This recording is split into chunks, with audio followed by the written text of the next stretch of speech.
Mr. Bennett, never one to question you would be me. But when you made the remark that 20 years ago, Brooke Rollins, that's impossible.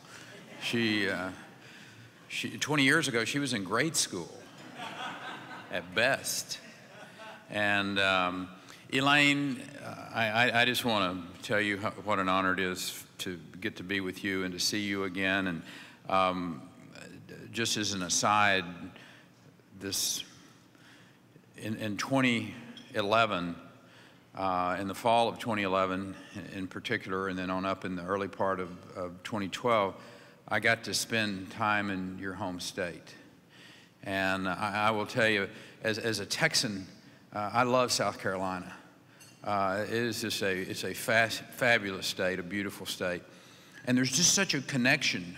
Those of you, Bill can speak, I was trying to think of a Greek word I even knew. Outside of gyro.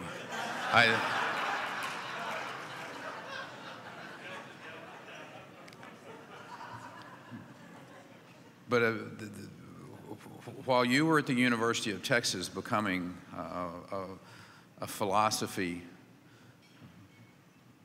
major and a PhD in philosophy, I was studying history.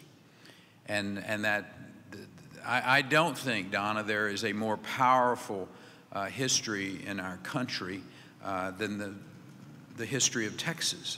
And how we were formed and how we became the people that we have become, and just the powerful underlying foundation of this state and the fabric that's been woven with our history. And tentacles strong and deep go back to South Carolina.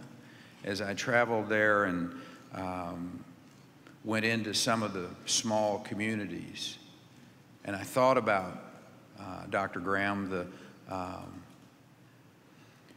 relationships between South Carolina and Texas.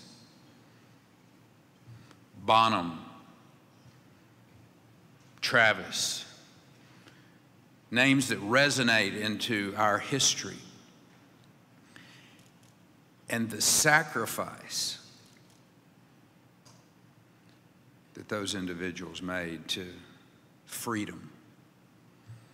Dan, there's this one great story in T.R. Fehrenbach's book about as they were at the Alamo, of course, Travis being the commander and Bonham, this lawyer from South Carolina and from quite an esteemed family who had come to fight for freedom. And Travis was needing to find out if the help was coming, if those who were out and knowing the dilemma that they were in, were they going to show up to help them? And he needed to know that answer, and Bonham went to find out. And he rode off and he found the answer, and there was not going to be any assistance. They were alone. They were outnumbered by incredible odds. And as Bonham rode back into the Alamo, he was stopped by some pickets, and they said, "Why are you going back into there? You're riding into sure death." And only as T.R. Fehrenbach can write it, he said that Bonham looked this man in the eye. He said, "Because Buck Travis deserves the answer to his question." And he spun his horse, spat upon the ground, and rode into infamy. Now, I'm not saying that you members of the legislature are going to ride into sure death over the course of the next 138 days. But I will suggest to you that you can ride into infamy with the decisions that you will make, the courage that you will exhibit, and the thoughtful way that you deal with the Texas budget over the course of the next 138 days.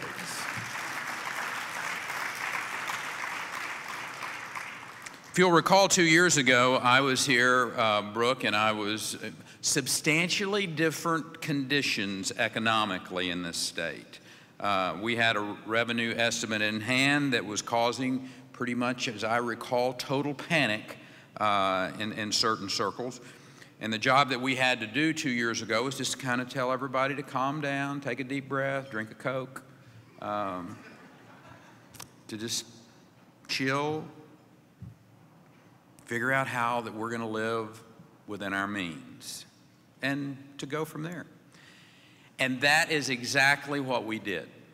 We sat down, we budgeted, just like families and businesses do every day across this country. We prioritized our wants. We separated wants from needs. We tightened our belts a notch or two. And as a result, we entered the biennium with a thriving economy, a healthy revenue estimate, and an opportunity to set our fiscal house in order and redirect our state to the, I should say, to the same fiscal principles and policies that have served us so well over the course of the last decade. In fact, the job we have now, Bill, may be even more difficult than it was 2 years ago. And one of the reasons is that philosophical impact of when they hear that there's plenty of money to go around. Our job now is to remind people that this good news does not mean we'll be free to spend any amount on anything we want. We have to make sure everyone understands that if we stray from the path that we crafted for ourselves, I can promise you, Rick Scott in Florida, Bobby Jindal in Louisiana is more than happy to step into the fray and compete for the crown of the job creation capital of the world. They're ready. When I spoke to the legislature on Tuesday, I made it clear that we have to continue to keep our spending under control. I also told them that the best thing that we can do for our economy, for employers, for employees, for our state, and I will suggest to you for our country, is to provide some tax relief. The last 2 years tell us that people do the most good when we leave the money in their hands for them to make the decisions on how to spend that. They can start new businesses, they can invest in new equipment, they can hire new employees, they can blaze new trails, they can innovate. Time and again, we've seen that the best use of people's money is to give it back to them in some form or fashion. I think that is an important discussion for us to have. In fact, I was telling Tim Dunn a little bit earlier, I'd like to advance the discussion beyond just this room and that pink dome out across the state. As a matter of fact, if folks from other states want to plug into our website, go to gov.texas.gov and give us your ideas about how we can make this state more competitive, how and why we should give tax relief in a certain area. Now, this being the internet, I'm thinking that some ideas may be better than others. There may be some ideas that are a little outside of the realm of possible, but that's okay. I think it gives us an opportunity to get some fresh ideas from some people. There are incredibly brilliant men and women who do not have either the time or the instinct or the desire to do what you do. And I want to take a moment and to say thank you. I mean, one of the reasons that our state is as strong as it is because of the men and women in our legislature who have sacrificed away from family, from business. They've sacrificed their reputations to come and serve this state. It is not lost on me what an incredible cost that is to you, and both professionally and personally. And the reason that we find ourselves at this juncture today, where, you know, I'm sure that I couldn't get all 49 other governors to admit they would want to be Texans. Just, you know, reading the front of the Drudge Report yesterday, I'm thinking Governor Cuomo would not admit he'd want to be a Texan.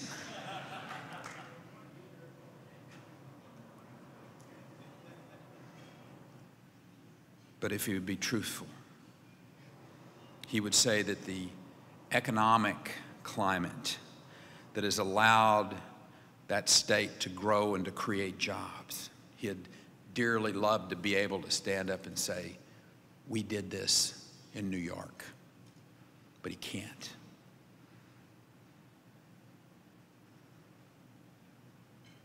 Now, tax relief isn't the only thing we need to address this session.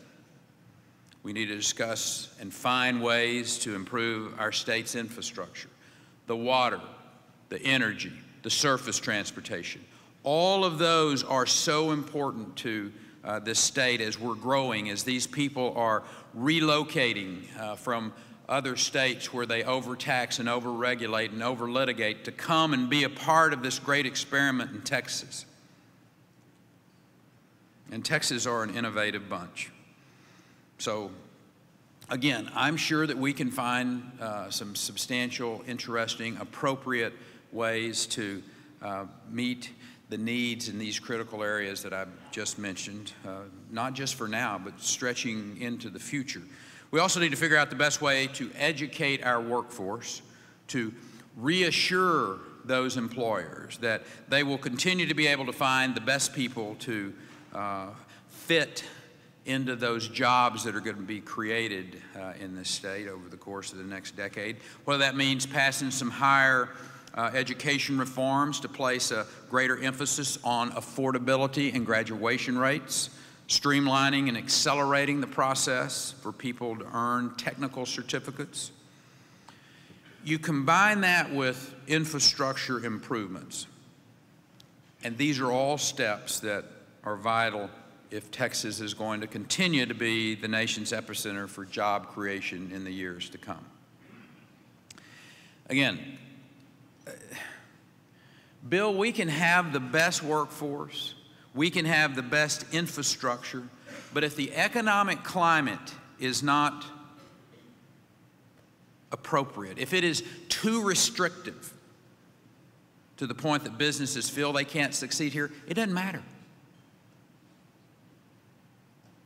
Over the last years, I've told people, I said, the most important thing that government does, if I went out on that same website, gov.texas.gov, and I said, what is the most important thing that government does?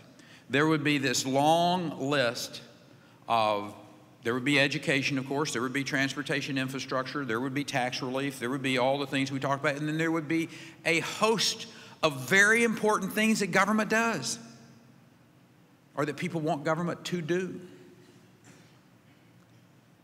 And they are important. But what is the most important thing that government does?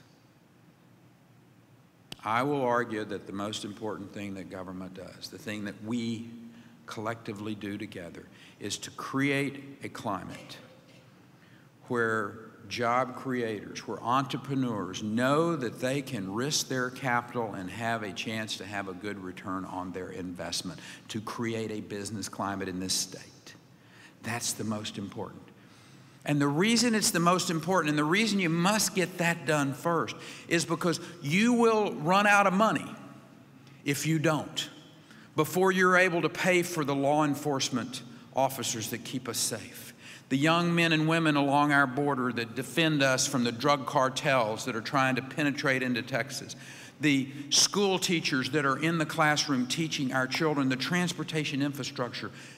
Get the economic side of it done right, done first, then. And that is what you all have done. I cannot tell you how proud I am to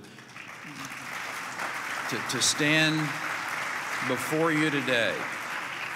Of 12 years of being the governor of this state, working with men and women just like yourselves who understood the importance of that concept. I want to wrap up by just reiterating and reminding this audience and those that are going to be watching these remarks. For the past several months, I've been promoting a series of ideas that I call the Texas Budget Compact. Many of you felt that those were important enough to regurgitate on your websites and to support and to help with. And I look at them as just a collection of common sense steps that our legislature could and should take to ensure that we continue adhering to bedrock principles that have gotten us to where we are today and that can take us to the next level if we'll implement them. And if some of you have not heard them, I want to just remind you what they are again. Practice truth in budgeting. Support a stricter constitutional limit on spending. Make the small business tax permanent. Preserve our strong rainy day fund and cut wasteful and redundant government programs and agencies. The compact has been designed to keep government honest, keep government as small as possible and as efficient as it can be in providing essential services like educating our children and caring for those who truly need our help. And I think by sticking to that formula, we can build an even stronger economy and help create even more jobs. I mean, think about the contrast. We were just talking on your radio program a few minutes ago. Think about the contrast. Washington, D.C., who is creating more pressures economically on this country, whether it's by forcing their health care law into the states, and you all are going to have to come up with more money to pay for Washington's idea, whether it's on their refusal to stop spending money and raising taxes and not having the ability to be responsible. That contrast versus Texas. Think about the contrast if you're a businessman or woman in any of the other 49 states for that matter. When you see Washington doing what they're about and Texas giving tax relief. I mean, you want to segregate yourself out and say, listen, we're different. And again, I'm pretty sure that there are some folks in New Jersey that, matter of fact, David Letterman and Brian Williams were on the Letterman program the other night. And they think people in the West are different than them. And you know what? They're right. But that's okay. But please don't change the Constitution of the United States because you think you are different and you are right.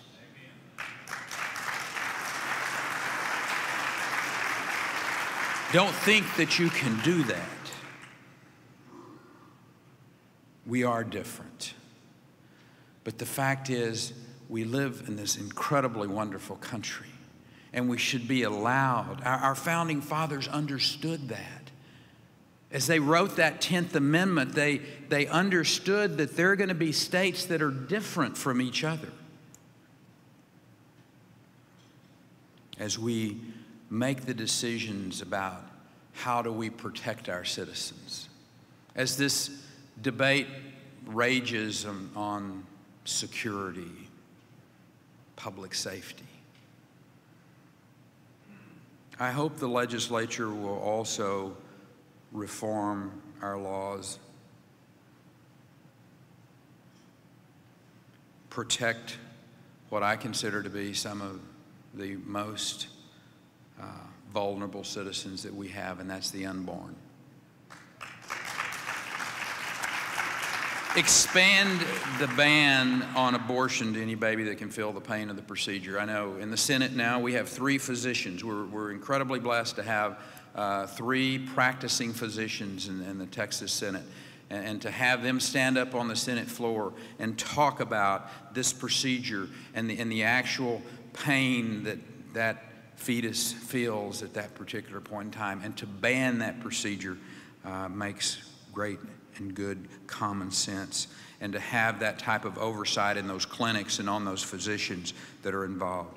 So with your support, I cannot tell you, TTPPF has been such a, Michael, I guess 15 years ago, as it was just kind of getting started, you know, there was some yawns and people didn't pay a lot of attention. Oh, it's just, you know, some guys and gals that have got together to create themselves a little social club, I suppose.